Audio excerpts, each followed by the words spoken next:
Selamat sore teman-teman remaja Regewangi. Mari kita mempersiapkan diri untuk masuk dalam persekutuan remaja sore ini. Terlebih dulu kita akan mengikrarkan ikrar orang-orang kudus GKT Banyuwangi.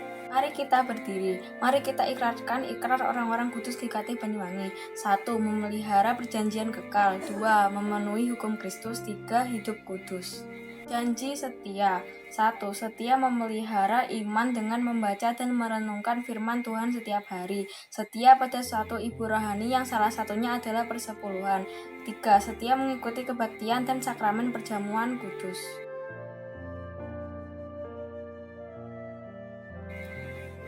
Mari kita segera memulai persekutuan Regewangi sore ini dengan bersama-sama mengambil waktu hening sejenak.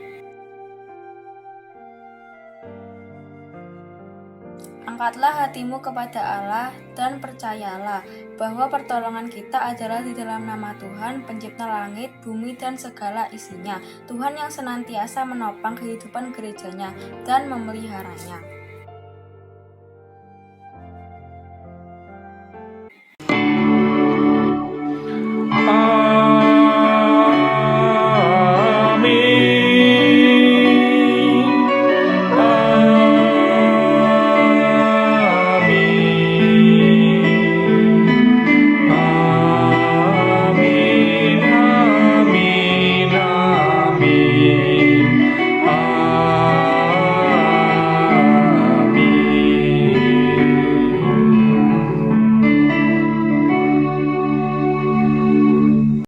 Kasih karunia dari Tuhan Yesus Kristus menyertai saudara sekalian.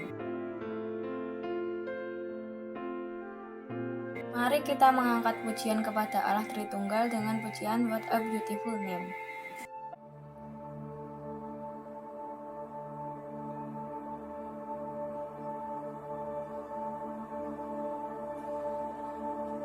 You were the Word at the beginning, one with God the Lord Most High. Your hidden glory in creation, now revealed in you, our Christ. What a beautiful name it is. What a beautiful name it is. You sing.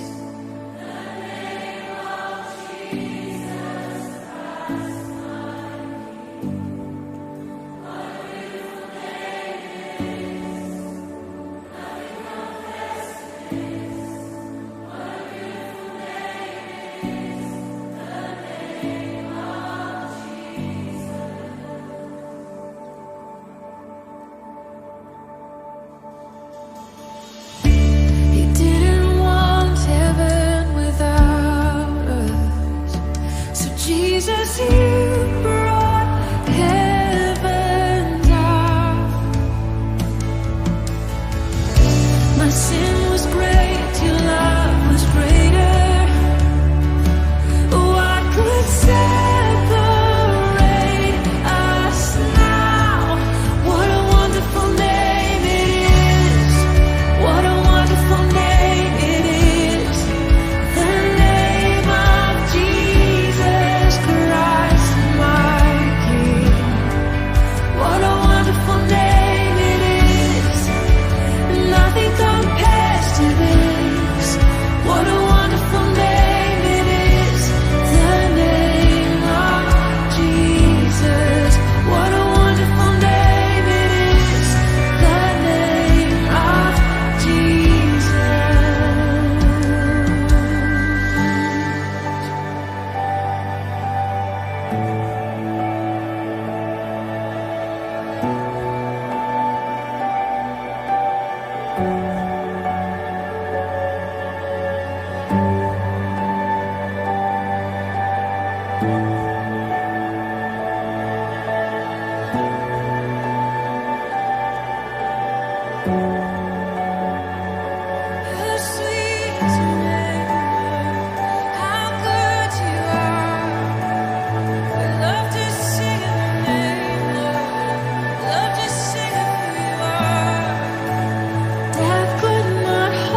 umatnya untuk beribadah kepadanya dengan panggilan 1 Tawarik 16 ayat 29. Berilah kepada Tuhan kemuliaan namanya, bawalah persembahan dan masuklah menghadap Dia. Sujudlah menyembah kepada Tuhan dengan berhiaskan kekudusan. Mari kita naikkan pujian Ujilah Aku Tuhan sebelum kita bersama-sama mengaku dosa di hadapan Allah kita.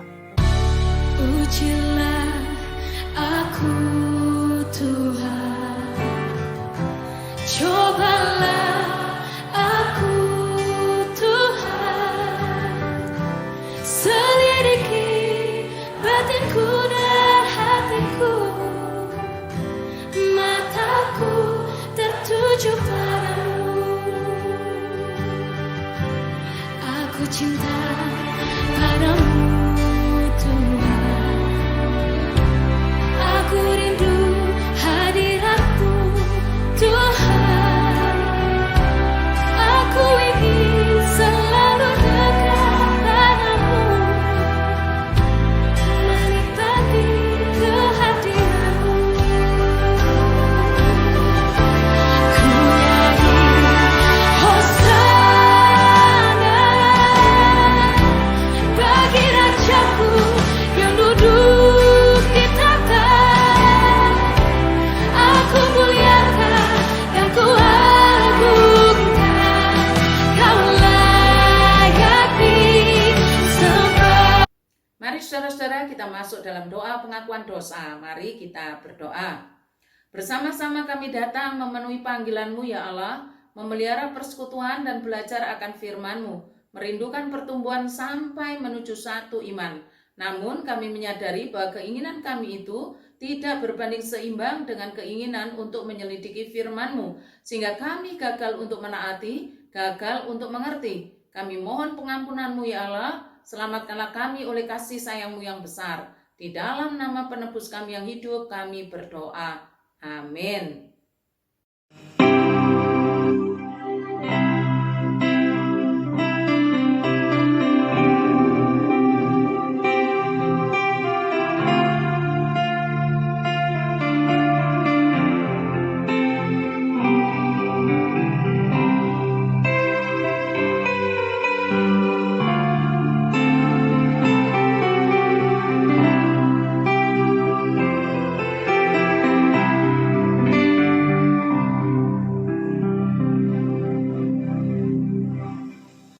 Berdasarkan kasih karunia Allah dalam Tuhan kita Yesus Kristus, dengarkanlah berita pengampunan dosa kepada tiap-tiap orang yang mengaku dengan tulus ikhlas sebagaimana janji Allah dalam Hosea 14 ayat 3. Bawalah sertamu kata-kata penyesalan dan bertobatlah kepada Tuhan. Katakanlah kepadanya, ampunilah segala kesalahan sehingga kami mendapat yang baik. Maka kami akan mempersembahkan pengakuan kami. Karena itu di dalam nama Bapa, Putra, dan Roh Kudus pengampunan telah diberikan atas kita sekalian. Barang siapa berdamai dengan Allah, maka dia akan berdamai juga dengan sesamanya, sehingga saling mengampuni dan turut mengambil bagian dalam damai sejahtera Tuhan kita Yesus Kristus, yang memberi kelegaan kepada semua orang, dan bersama-sama membangun tubuh Kristus di gereja Kristus Tuhan Banyuwangi.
Di dalam damai dengan semua orang, biarlah kita mengerjakan firman Allah seperti yang tertulis dalam Kisah Para Rasul 2 ayat 37-39.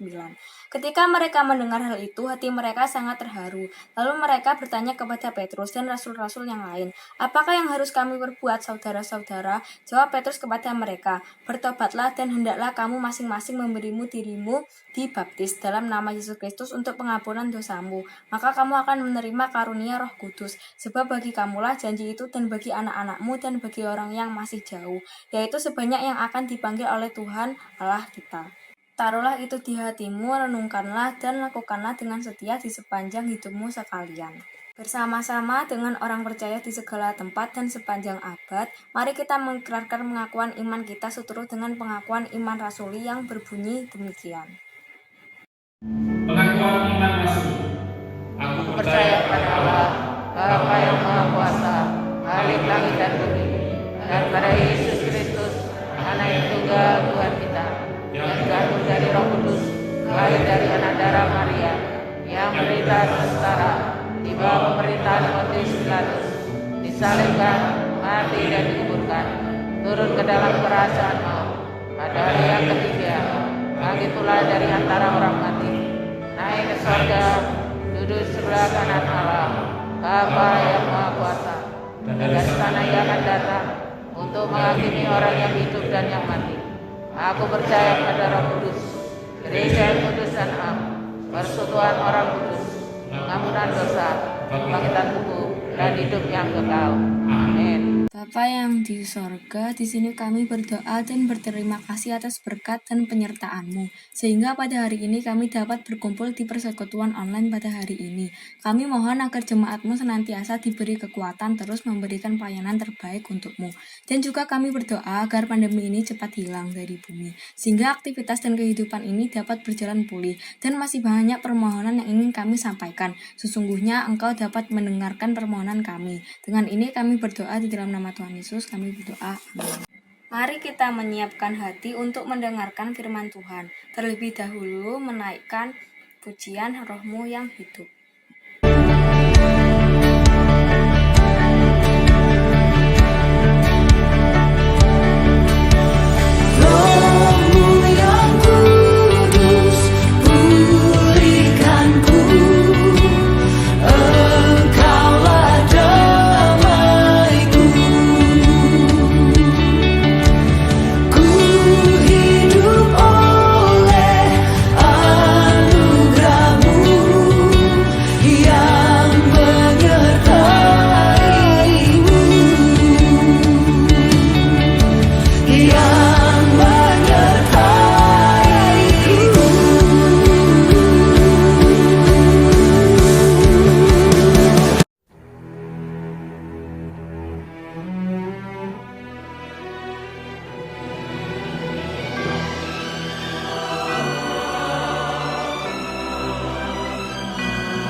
Down the Via Dolorosa in Jerusalem that day, the soldiers tried to clear the narrow street, but the crowd pressed in to see the man condemned to die on Calvary.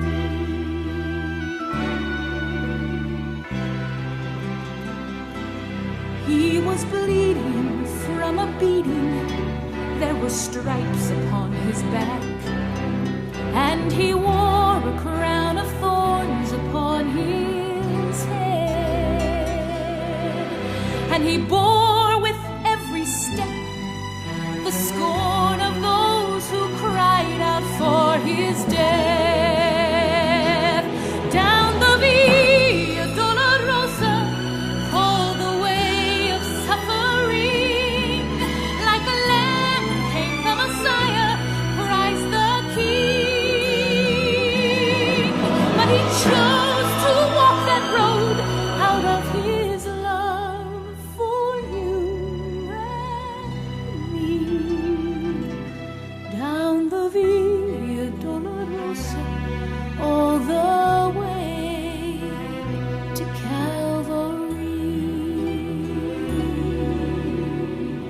Shalom saudara-saudara, ajaran ketaatan kita bersumber dari ketaatan Tuhan Yesus. Ketaatan sebagai seorang anak kepada Bapaknya.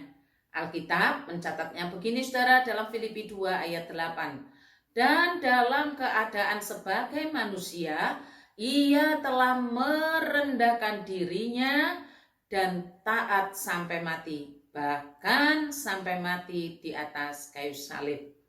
Sebelum lebih jauh kita melanjutkan pembelajaran kita mengenai seri makna baptisan ini, mari kita mohon pertolongan Allah Roh Kudus di dalam doa. Mari kita berdoa. Ya Tuhan Allah kami menyadari benar bahwa ketaatan kami bukanlah ketaatan yang sesungguhnya, sebab masih dipenuhi oleh keinginan daging kami.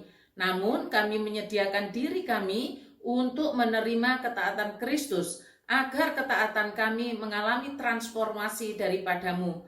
Hari ini kami akan belajar mengenai ketaatan itu Tuhan. Mohon Roh Kudus menumbuhkan benih Injil dalam hati kami. Sebab hanya firman-Mu lah yang dapat mengubahkan hati kami yang keras melalui karya Roh Kudus. Di dalam nama penebus kami yang hidup kami memohon dan berdoa. Amin.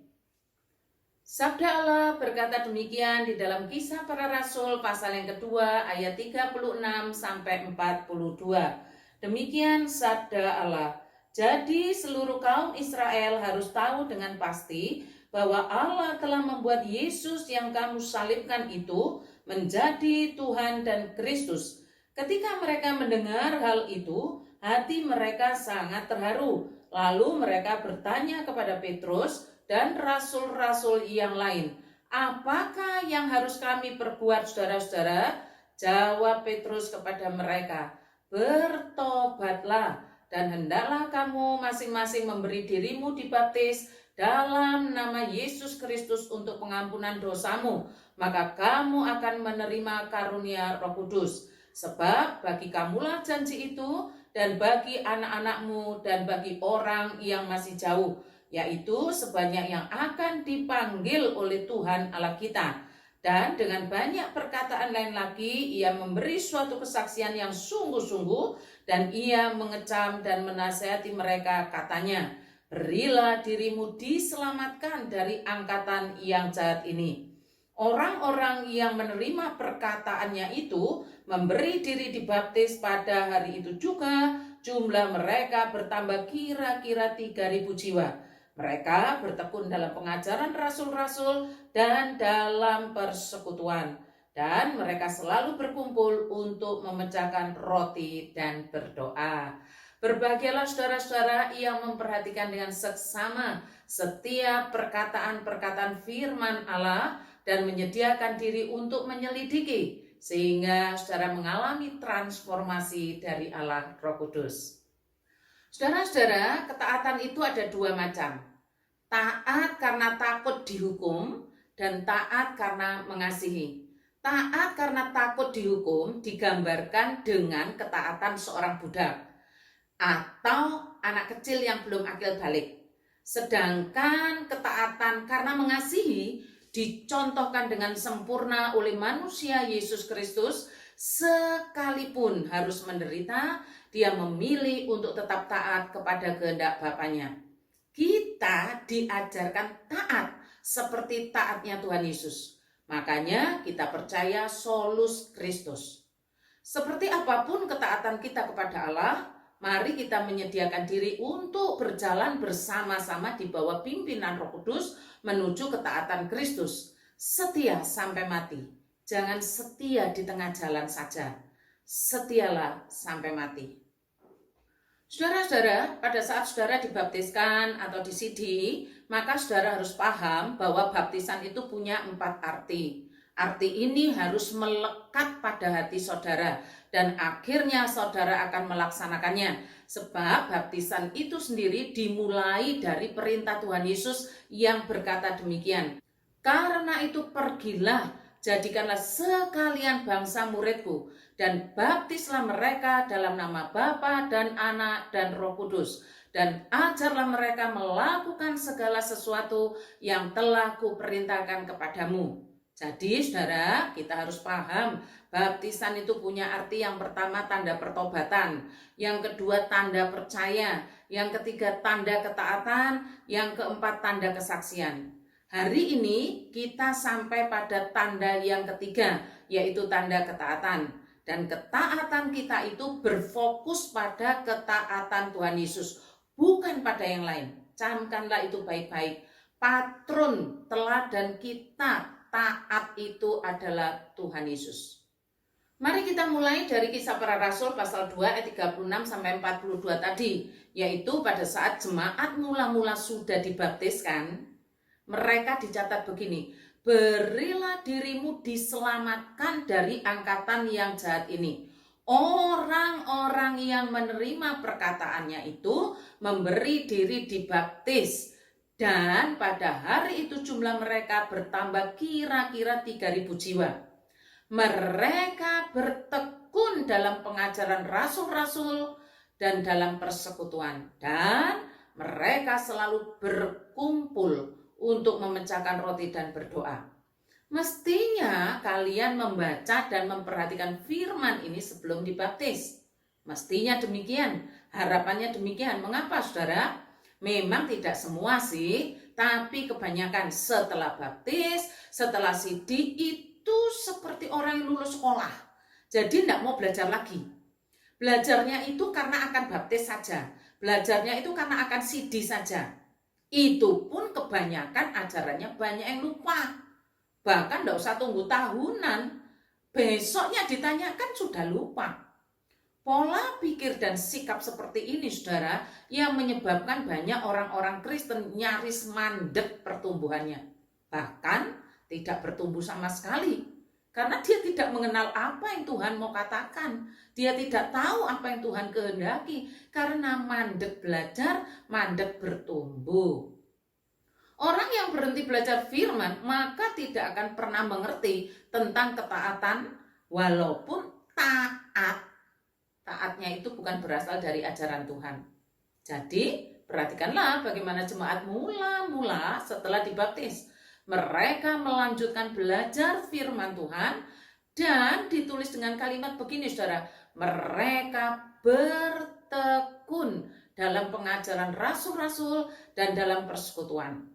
Semoga saja kalian yang mendengar firman hari ini tidak berlambat-lambat untuk segera memulai langkah ketaatan, yaitu bertekun dalam pengajaran dan dalam persekutuan. Saudara-saudara, contoh ketaatan yang bukan ajaran Kristus. Contohnya begini, saudara. Ada seorang jemaat yang berpuasa dan berdoa. Ia lakukan dengan disiplin dan ketat. Seminggu 2 kali, saudara, dia selalu berpuasa, dia juga berdoa. Lalu saya coba tanya kepada dia begini, apa tujuanmu kamu berpuasa dan berdoa seketat itu? Tahu saudara jawabannya? Dia menjawab begini, agar dosa-dosa saya diampuni, agar saya diberi kebahagiaan dalam hidup. Loh, saudara, memang puasa, memang doa, tapi kan salah, ajarannya bukan di situ. Ajaran berdoa dan berpuasa seperti itu kan bukan dari Alkitab. Itu sebabnya setelah baptis mandek, tidak belajar. Makanya tidak ngerti apa yang Tuhan mau. Karena banyaknya yang merasa taat, tapi ketaatannya tidak bersumber pada ajaran Alkitab. Baptisan sendiri sebenarnya adalah menaati perintah Kristus, saudara. Dan perintah itu dicatat dalam Matius 28. Tetapi banyak juga yang tidak tahu kalau baptisan itu salah satu tanda ketaatan. Ada beberapa orang yang salah memahami soal baptisan. Kesalahpahaman itu dimulai dari ketidaksediaan untuk belajar firman. Ada yang mengira baptisan itu tiket ke sorga, sehingga dengan segala cara termasuk cara-cara promosi yang salah, bahkan ada yang sengaja menjebak loh, saudara, agar orang tuanya atau keluarganya dibaptiskan. Ya, seperti itulah. Setelah dibaptis, bukan hanya tidak belajar firman, tapi mereka tidak taat kepada Kristus Tuhannya. Pernah dulu, saudara, seorang datang dan bercerita dengan bangganya kalau orang tuanya sudah dibaptis. Ya, lo sedengar saja. Tapi ternyata orang tuanya itu marah sekali. Dia cerita kalau dia marah sekali sama orang Kristen. Kaget loh, kenapa marah sama orang Kristen? dia bercerita dia dijebak untuk dibaptis.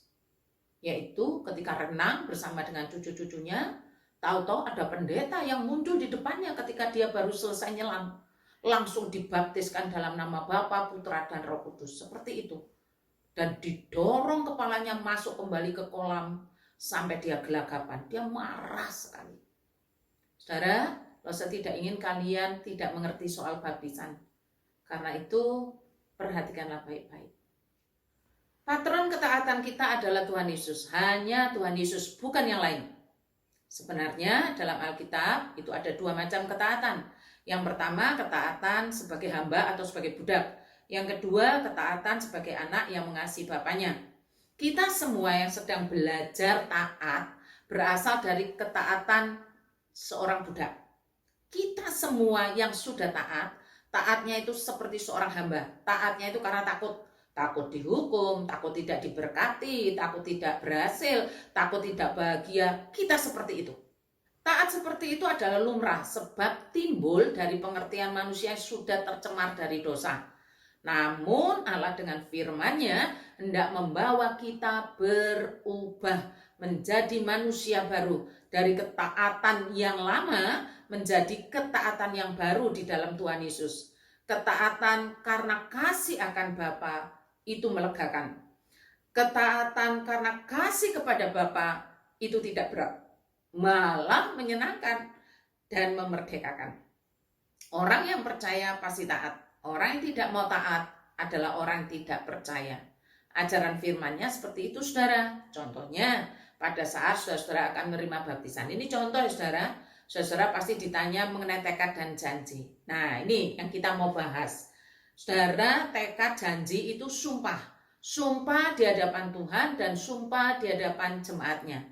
Saudara bersumpah berarti menjadikan Tuhan saksi. Dan kalau saudara sumpahnya dilanggar, berarti saudara memberi kesempatan dan memberi waktu untuk Tuhan menghukum saudara loh. Dan melalui renungan ini, mari coba kita ingat kembali sumpah janji yang saudara sudah ikrarkan, yang saudara sudah ucapkan di hadapan Tuhan dan jemaatnya. Pertanyaan yang pertama untuk menolong saudara berikrar, bersumpah atau berjanji. Apakah saudara-saudara percaya kepada Allah yang esa, yang menyatakan diri dalam 3 oknum, Bapa, Anak, dan Roh Kudus, Khalik langit dan bumi dan segala isinya, dan percaya bahwa Alkitab adalah firman Allah? Itu pertanyaan yang pertama, saudara. Maka saudara akan diajari untuk menjawab, ya, saya percaya. Jawaban saudara itu adalah sebuah janji yang sama dengan sumpah. Sebab saudara telah memanggil Allah sebagai saksinya. Demikian juga di depan jemaat Tuhan. Karena itu tidak bisa, baptisan itu online, simbolis tidak bisa, saudara, harus di depan jemaat. Nah, yang mewakili jemaat itu kan majelis. Nah, saudara, pertanyaan apakah percaya saudara itu dilanjutkan dengan ketaatan? Misalnya bagian yang saya ambil, saudara ya, percaya bahwa Alkitab adalah firman Allah, saudara kan tadi menjawab ya. Alkitab itu wahyu Allah yang berotoritas penuh dalam hidup saudara. Apakah saudara telah menaatinya karena mengasihi Allah?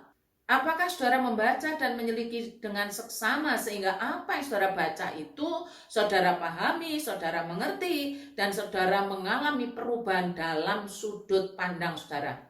Ini baru soal percaya Alkitab sebagai firman Allah, saudara. Belum lagi soal Allah Tritunggal. Kalau ditanya, kamu taat Yesus atau taat Allah sih? Bisa-bisa saudara menjawab dengan gelagapan. Atau cara yang paling gampang sekarang, dicuekin, tidak dijawab.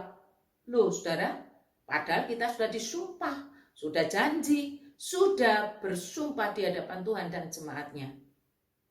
Mengapa? Karena nggak paham soal apa yang dipercayai, tidak belajar setelah dibaptis. Pertanyaan yang kedua, saudara, pertanyaannya begini, apakah saudara-saudara percaya bahwa saudara-saudara dari mulanya adalah orang-orang berdosa, bahwa saudara-saudara berdosa dalam pikiran, perkataan, maupun perbuatan, sehingga dosa telah membuat saudara menderita, dan saudara benar-benar bertobat, menerima dan mengakui Yesus sebagai satu-satunya juru selamat saudara, yang melaluinya saudara-saudara memperoleh pengampunan dosa? Itu pertanyaan yang kedua. Saudara pasti akan menjawab, ya, saya percaya. Saudara mengucapkan karena percaya bahwa saudara telah menerima pengampunan dosa. Tahukah saudara, jika saudara telah mendapatkan pengampunan itu, maka saudara juga harus mengampuni satu dengan yang lain, seperti Tuhan telah mengampuni saudara. Apakah saudara tahu? Semoga saudara menjawab tahu. Pertanyaannya, mengapa begitu susah mengampuni saudara sendiri, yang membuatmu sakit hati, yang membuatmu menderita, yang membuatmu kecewa? Mengapa sangat sulit? Padahal sudah tahu Allah sudah mengampuni sempurna. Apakah saudara akan tetap mengampuni sebagaimana Tuhan Yesus mengampuni saudara? Walaupun saudara disakiti, walaupun saudara dibuat susah, walaupun saudara dihina, dan lain-lain. Saudara-saudara yang kasih oleh Tuhan, ketaatan itu bukan hanya menjalankan apa yang harus dijalankan, tetapi ketaatan itu sampai pada perubahan hati. Jika hari ini gagal mengampuni, jangan dibiarkan, jangan maklum, jangan saudara. Harus ada usaha dan perjuangan sampai dapat mengampuni, sebab pengampunan Allah atas diri kita sempurna. Pertanyaan yang ketiga saudara, pertanyaan ketiga berbunyi demikian. Apakah saudara-saudara bersedia dengan segenap hati hidup secara Kristen, dengan menguduskan hari Tuhan dan berbakti kepadanya, membaca dan merenungkan Alkitab, berdoa dan menerima perjamuan kudus, dan dalam segala keadaan tetap percaya kepada Kristus? Itu pertanyaan ketiga. Saudara akan menjawab, ya, saya percaya. Seumpama saudara menjawab tidak, maka baptisan pada hari itu akan ditunda atau dibatalkan. Karena itu setiap orang yang akan dibaptiskan sudah diajari dulu, katekisasi dulu, sudah diberitahu, sudah diperlengkapi, sehingga pada saat upacara baptisan dilakukan, saudara-saudara telah memahami dengan baik dan benar. Pertanyaannya saudara, apakah saudara memenuhi janji itu, menaati janji saudara di hadapan Tuhan dan gerejanya? Seharusnya iya ya saudara. Contoh salah satunya, hidup secara Kristen dengan menguduskan hari Tuhan dan berbakti kepadanya. Sudahkah saudara taat? Saudara, siapa yang tahu? Apalagi ibadahnya online begini. Yang namanya kebaktian itu kan sama-sama pada jam yang sama. Ternyata banyak yang ngaku kebaktian, tapi jamnya diatur sendiri-sendiri. Perilaku ini kan menunjukkan bukan taat. Bukan taat karena mengasihi. Semoga saja kalian yang sudah dibaptis dan yang akan dibaptis menyadari benar betapa banyaknya janji-janji saudara yang saudara sendiri luput untuk menaatinya, dan jangan dianggap enteng. Pertanyaan yang keempat berbunyi begini saudara, apakah saudara-saudara bersedia untuk setia kepada Tuhan melalui gerejanya, dengan berbakti, persembahan, ikut ambil bagian dalam pelayanan, dan dengan segenap hati berdoa untuk mendukung segala aktivitas dan kemajuan gereja? Saudara pasti menjawabnya, ya, saya bersedia. Tapi sekarang mari cobalah untuk jujur. Seberapa taat saudara pada sumpah saudara sendiri? Padahal di hadapan Tuhan, di hadapan jemaatnya loh. Soal persembahan, dengan segenap hati berdoa, soal pelayanan, mendukung segala aktivitas dan kemajuan gereja, itu janji saudara loh. Sudahkah saudara mengerjakan dengan rela dan gembira? Terlalu banyak orang yang hanya menginginkan sertifikat atau kartu baptisan saja, tapi tanpa roh. Jadi ya hanya selembar surat anggota saja, tapi hidupnya jauh daripada Tuhan. Padahal sekarang ini semua sudah canggih. Pelayanan dapat dikerjakan tanpa batas dan jarak. Persembahan bisa ditransfer, berdoa apalagi lintas ruang dan waktu, mendukung kemajuan gereja bisa dilakukan di mana saja. Apalagi kendalanya? Jawabannya satu, belum benar-benar percaya. Jadi belum benar-benar taat. Semoga saudara dibangkitkan kembali oleh Roh Kudus dan mengalami transformasi ketaatan. Ada orang yang benar-benar cuek, acuh tak acuh dengan perkara-perkara rohani, padahal sudah dibaptis atau disidik.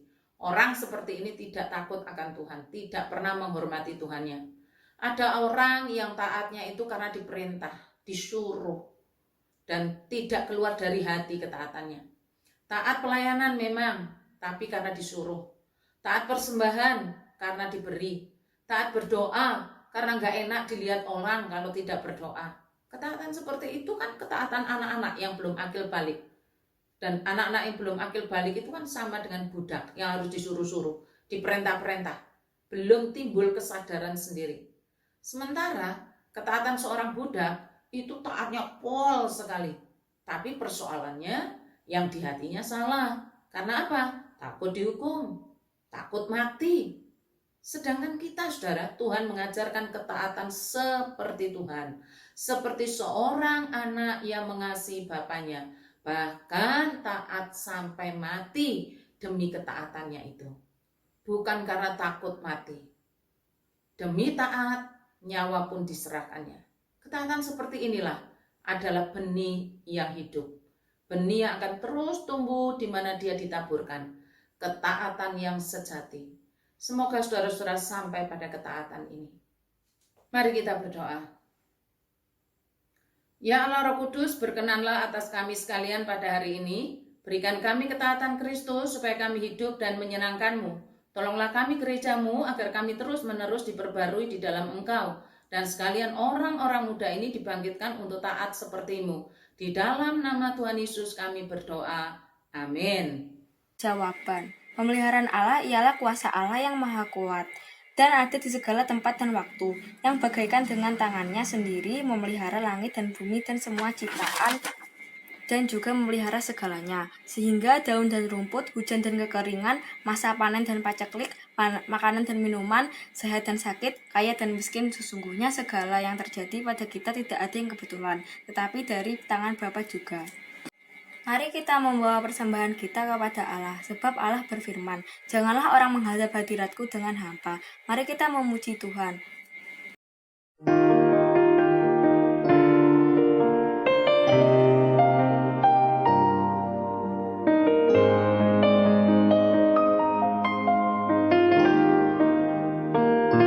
Saat keadaan sekelilingku ada di luar kemampuanku, ku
kasih atas penyertaan-Mu yang tak henti-hentinya Kau curahkan kepada kami. Ya Bapa, sebentar kami akan memberi persembahan kami. Kiranya Engkau memberkati kami, kiranya Tuhan memberkati kami. Di dalam nama Tuhan Yesus kami berdoa, amin. Marilah kita mengembalikan segala kemuliaan hanya bagi Tuhan dengan menaikkan doksologi. Setelah berkat yang disampaikan oleh Pendeta Hartinus Lee, kita naikkan Amin Song. Puji Allah Bapa, puji Allah Putra, puji Allah Roh Kudus, ketiganya esa. Allah sumber dan sumber kurnia, kami mohon berkat-Mu dalam karya di dunia. Amin.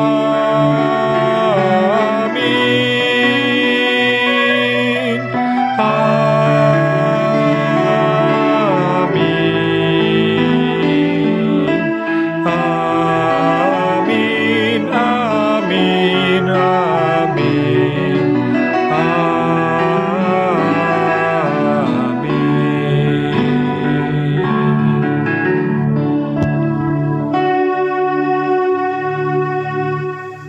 Saudara-saudara, akhirnya terimalah berkat Tuhan. Tuhan memberkati engkau dan melindungi engkau. Tuhan menyinari engkau dengan wajah-Nya dan memberi engkau kasih karunia. Tuhan menghadapkan wajah-Nya kepadamu dan memberi engkau damai sejahtera. Amin.